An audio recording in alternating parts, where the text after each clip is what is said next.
Kocha mkuu wa Yanga ameweka wazi kuwa ana hamu kubwa ya kushuhudia na kushiriki katika mchezo wake wa kwanza wa Kariakoo Derby dhidi ya watani wao wa jadi Simba, huku akiahidi soka la kiwango cha juu. Pambano hilo la ngao ya jamii linatarajiwa kuchezwa kwa siku hii ya leo kwenye uwanja New Aman Complex visiwani Zanzibar kuanzia saa 2:30 usiku. Kocha huyo ambaye hii itakuwa dabi yake ya kwanza akiwa kwenye benchi la ufundi la Yanga amebainisha kuwa licha ya muda mchache wa maandalizi, kikosi chake kiko tayari kupigania matokeo mazuri. Hii ni mara yangu ya kwanza kushiriki Kariakoo Derby, kwa hiyo nina hamu na msisimko mkubwa wa kuona nini kitatokea. Maandalizi yetu yamekwenda vizuri na tukio tayari kwa mchezo, ameyasema hayo kocha mkuu. Lakini ni kocha mkuu huyo ni raia wa Afrika Kusini, amekiri kuwa ratiba ilikuwa imebana kwa timu zote mbili kutokana na kushiriki michezo ya hivi karibuni, jambo lilomfanya maandalizi ya kabla ya msimu pre-season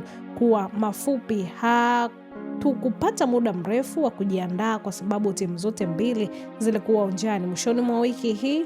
Hata hivyo, naamini hali hii ni sawa pia kwa wapinzani wetu Simba. Itakuwa mechi ya kuvutia kuona namna makocha na wachezaji watakavyokabiliana na hali hii.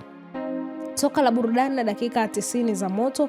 Licha pressure ya mchezo huo, kocha amesisitiza kuwa falsafa yake kuu ni kuona Yanga inacheza soka safi la kuvutia linalowapa mashabiki sababu ya kujaza uwanja. Mimi ni kocha ninayependa soka zuri, nataka kuona timu yangu ikicheza aina ya mpira ambao utamfanya shabiki aone thamani ya kuacha shughuli zake na kuja uwanjani. Nina imani kubwa na kikosi changu, tuna wachezaji wenye uwezo wa kudhibiti mchezo wa dakika 90 na kupata matokeo tunayoyataka. Mchezo huu unatarajiwa kuwa kipimo kizito cha kwanza kwa kocha huyo mpya wa Yanga, huku mashabiki wote wa soka wakisubiri kwa hamu kuona akionyesha mbinu zake mbele ya Simba. Hii ni Gift Online TV, endelea kusubscribe, kushare, kulike pamoja na kucomment. Asante.